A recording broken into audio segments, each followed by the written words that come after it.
Good morning, everybody. So I want to talk about obesity and loose skin and age, right? So most of my adult years, I was in the 300, maybe, I can't even go past 300, lower than 300. I was from 300 to 422. 422, probably around that 350, 400 amount for probably 10 years. I was still totally functional, went to work, did everything, low activity level for the most part, of course. But I did a lot of normal things. I found that a big part of my weight gain uh, happened after I started driving.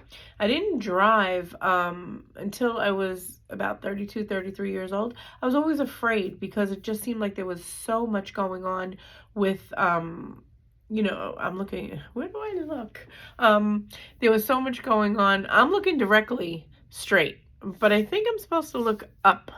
And I'm not sure. And I don't want to make this video looking up in the sky and then not.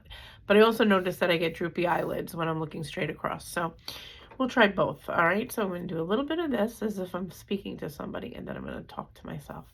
So anyway, what I noticed was that once I started driving, I was less mobile.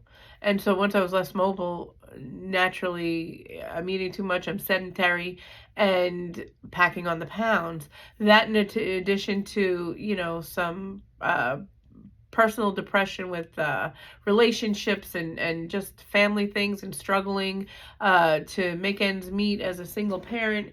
There was just so many things going on that, you know, uh, allowed me to just eat and gain, not like my 600-pound life. I could never in my life eat that quantity of food. And, I know a lot of that is for sensationalism, for TV, sensationalism. And I know that for a fact. But people still are able to consume enormous amounts of food.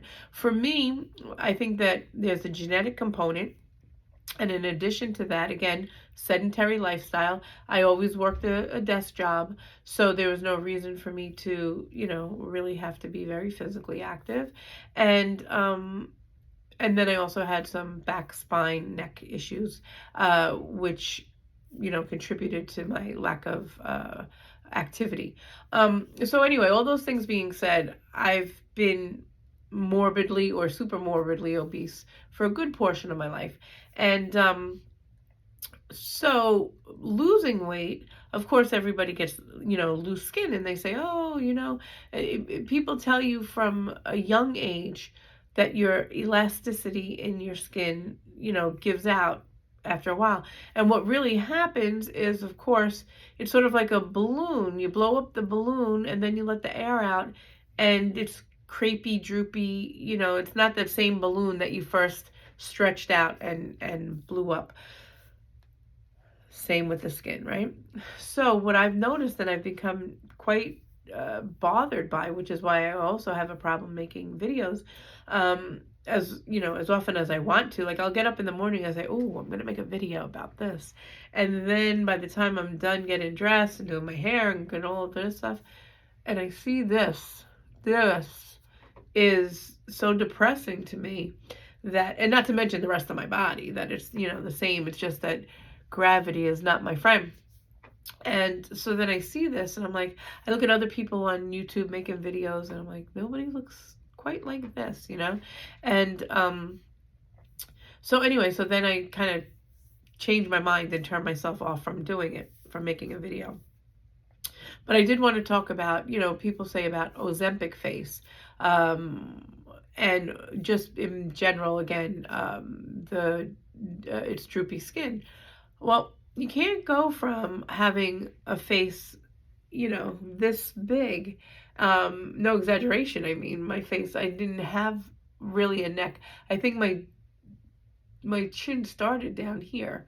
So, and believe me, this gobble gobble, it's a constant reminder of, where I came from, and I still have more to go. So, I can only imagine what it's going to wind up looking like. But anyway, so yeah, so that's something that's been heavy on my mind, is I feel like if I didn't have so much loose skin, I wouldn't look as old and saggy as I do. Yes, I know there's facelifts for that, but I'm not in the market for a facelift. Maybe some tape and glue. I don't know. But anyway, so that's a concern, and that's something that I wanted to address as far as, when people have been talking about Ozempic face. And in addition to that, that would be with any weight loss or dramatic weight loss. And where some people say, well, if you lose a slower amount at a slower time, it won't happen, or it'll happen less intensely. No, I've lost weight slowly. And again, age, just like anything else, a car, you don't maintain it all these years, you can't expect all of a sudden that the engine's going to be fantastic, right? The upholstery is going to be ripped up a little bit. The outside's going to have some sunburn. Same thing, right? Same thing.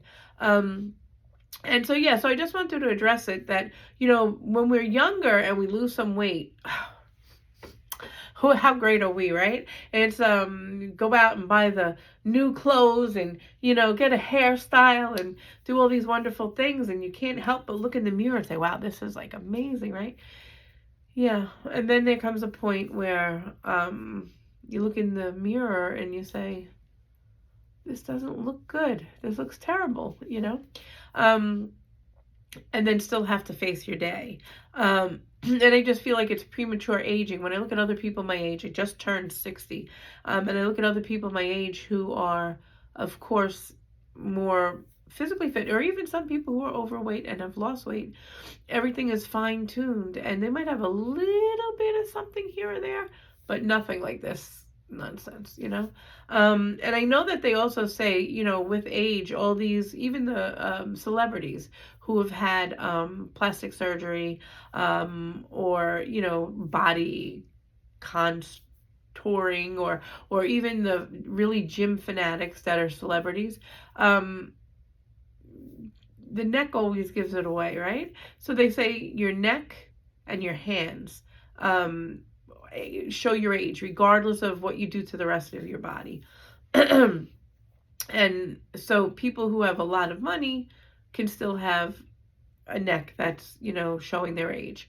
And so I understand that. So between gravity and my age, it's a problem. And then I wanted to talk about something else on another video, and you can probably see it. I'm not really sure if that's entirely it, but I had hyperparathyroid surgery a few years back, and it seems like that has also affected some of the, I don't know if there's muscle, but some of the tissue, whatever. So I just wanted to talk about that for now, how gravity, aging, and weight loss don't go hand in hand in a nice way necessarily. And I'd love to hear your comments, because maybe I'm wrong, and maybe it's just me and my crappy genes that have given me this crap. So anyway, so I wanted to make that video, and again, I'm trying to keep them under like 10 minutes so I don't, get on people's nerves really badly. So I'm going to end this one, upload it, and then I'm going to do another one today, mainly because I'm just, here by myself in the mood, and figure I'll knock out a couple just so that I can get things off of my mind and know that I've done what I intended to do, which was make a video and just talk about it. And again, so right now, just for the record, I'm still on Ozempic. I'm on the 2.0 dose for I have 3 more boxes, and I see my endo in April, and my intent is to ask for something else. I'm looking at Zepbound as being the answer, because I still need to lose a lot, but anyway, so I'm going to also talk about that, Zepbound, Ozempic, weight loss, and I want to talk about some of my family members who have been very, very successful too. So anyway, I'm going to cut this one short. Have a great day, everybody. Hopefully I'm looking somewhere in the right camera. I mean, I know. All right.